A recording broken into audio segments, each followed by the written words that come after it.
Well, it's a Friday and finally got in from work and got a text message this morning. I'm meant to come between 9 and 10, so I hung around a little bit.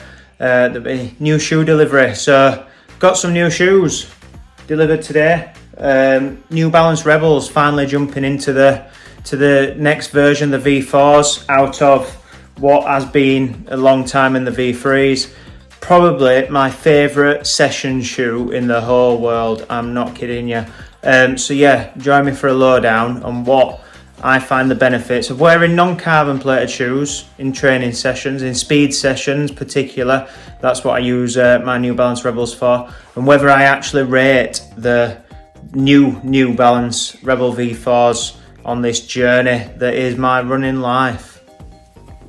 So in our house we call this animal cruelty. She's quite happy, you know. You're quite happy. Bought some boxes back from my mum and dad's neighbour's garage. Naomi's yet to, well, she sorted one out, look. But Piper's found herself at home in one and she just keeps napping in it. So Is it true? yeah, that's what's happening. Anyway, on to more important news. Full reveal, look. She's still not moved. Anyway, before the dogs end up fighting, bought some new shoes. I've got some new shoes on the way. Naomi's got some on the way. So tonight at the track, I'm going to test them out and see what they're like. So yeah, watch out for me. First impressions of the New Balance Fuel Cell Rebel V4s. I'm going to say Naomi's cracking some new ones out, but I've got dirty. yeah, the New very Balance. dirty New Balance Fuel ones. Cell Elite.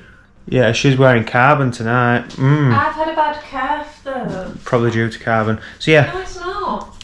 watch out for these anyway. That's like. So just pulled up at the track anyway. Still got my seatbelt on. Look, that's how literal we've just pulled up. So yeah, the session tonight is we've got a warm up, which is always around 2 mile, 8 laps of the tracks. It's a 400 metre track, believe it or not, like any other track in the world. And then we've got 3k with a 5-minute jog recovery float. And then it is 3 by 1k off a 2-minute jog recovery float, and then it is 6 by 500 meters off a 90 seconds jog recovery float. There will be proper jog recoveries as well, like taking it nice and just burped, nice and easy, which is always the main thing.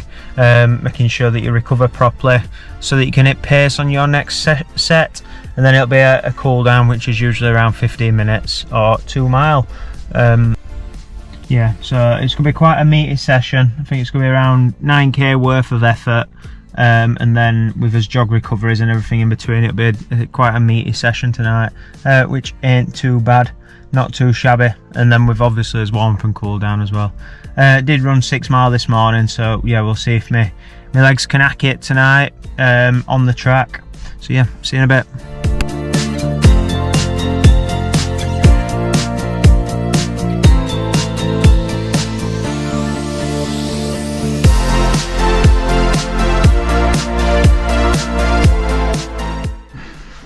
Anyway, so got back from the track last night. Would have been a little bit rude of me, just getting air off the lens, a little bit rude of me to watch Naomi do tea, which I did anyway, but do a shoe review at the same time.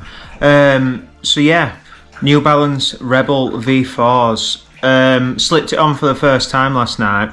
I've wore the V1s, 2s and 3s, so yeah, nice to see there's been some changes. The shoe felt very stable. It's got quite a wide bottom of the shoe, and a wide foundation on it. So yeah, it felt very stable in comparison to the V1s, which was almost like a rounded edge. So it felt like you were gonna rock over on the foam a little bit in the V1s, and they did bottom out after so many miles in them. They weren't a long distance shoe, that's for certain. But yeah, into the V2s, they started to grow a bit, adapt a little bit, and the V3s, the exact same. Still bottomed out in the V3s, especially as I crept up the distance. Anything past 10k really, found that I could start to feel the ground a little bit more. But the V4s ended up doing 10 mile on the track in them last night, and found that they didn't bottom out. I didn't feel the track coming through the shoe, so that's a good positive and initial response from the V4s. Also found that obviously when cornering, weren't rocking over on the corners, on the bends on the track. The track is quite a sterile environment, so yeah, there is that could be going against it. I will try them out at a parkrun and something a little bit up tempo in the near future. Also found on like cool down runs, they felt comfortable at slower speeds as well. I do use the Rebels. Piper has just brought in a leaf from the palm tree. Brilliant. Do use the Rebels for something a little bit quicker usually, and use them as a speedier shoe. Comparatively to like the Nike Streak Fly, the Adios, the Boston 12s that have come out as well, or the Puma Velocity Nitra. So I've used the Rebels as a bit of a up-tempo shoe to do some of the faster, speedier workouts that I do in. So yeah, enjoyed them for that, and enjoyed going through the gears last night in them. Also found that they are quite responsive, so as soon as I switched out from my New Balance 1080s, my V13s, into these, felt a little bit more sprightly, a little bit quicker, and like I could notch into another gear, which is always a good thing. And also a big perk for me is these are non-carbon plated, so yeah, I don't like training in carbon shoes when I'm doing any workouts that aren't a race. Mainly because I want to feel the full benefit, and it's like putting on your best shoes to go to the ball. So yeah, non-carbon plated, which meant that they are fully flexible and fully like you're getting the full benefit of your body as you're working through, and no like assistance or anything like that. I found the upper as well. The upper fit quite well. It's a different engineered mesh. I think it's called Phantom Fit with a F.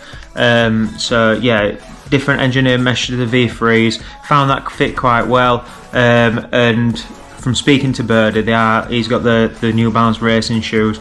They are a lot like the New Balance racing shoes, just without the carbon plate. The density of the foam as well is quite soft in the heel and in the forefoot. There is quite a lot of grip on the bottom, so if you are doing some off-road runs that are on like dry compact trails, you'll probably get away with it. And on the track, you can see how it ran on the track. They've got a nice orange look. Yeah, I found that they had quite a decent amount of grip on the bottom. Lacing system worked quite well. It's got like a banded section. I don't know if you can tell that. A banded section that goes across the top of the forefoot, just to give you that little bit extra support, which yeah, worked quite well for me last night. And yeah, initial impressions was highly strong of the New Balance Rebel V4s. The insole isn't glued down, which sometimes for me I find is a bit of a negative, but that's me just nitpicking at the shoe.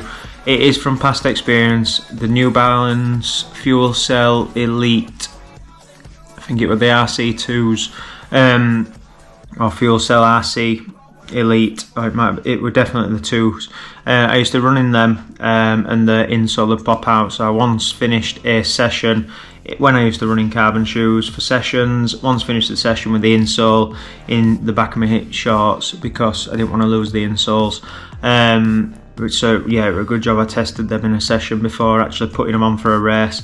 I have since super glued the insoles and my fingers into them shoes, just so I can get away with them in like a park run or stuff like that as well. So yeah, really good impression of the New Balance Rebel V4s. Probably I'd say my best recommendation for a speedy workout shoe on the market right now. I've tried the Puma Velocity Nitra. I've not really tried the Adidas, if I'm being honest.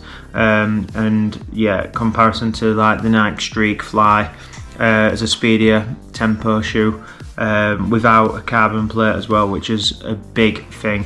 and I'm not going for any of this like plastic plate nonsense. Try and steer away from that as well. The drop in the New Balance Rebels is a 6mm drop, which I have found suits me because the Nike Alpha Flies, which I race in, is a 6mm drop as well. So yeah, I found that the 6mm drop suits me. Anything more than that, I feel like I'm sort of not doing enough work. Anything less than that, I feel like I'm doing too much. So yeah, I found that the 6mm drop suits me quite well, especially if I'm transferring from Nike Alpha Flies as my race shoe. The New Balance 1080s as well, I think, is a 6mm drop, and then the Rebels is also a 6mm drop. So yeah, it suits me quite well personally. So yeah, thank you for watching. Hope you've enjoyed my little impressions on the New Balance Rebel V4s. I'll be knocking out plenty of more miles in them, so yeah, keep up to date to see how I get on with them. I've only done 10 mile in them so far, so I'll do one to see how I get on after about 100 mile in the shoe. So yeah, first impressions are good, first impressions are strong. If you do like the channel, don't forget to like and subscribe, and I'll catch you on the flip side next week. And good news is I am feeling a lot better now. So yeah, catch you next week. Thank you. Bye.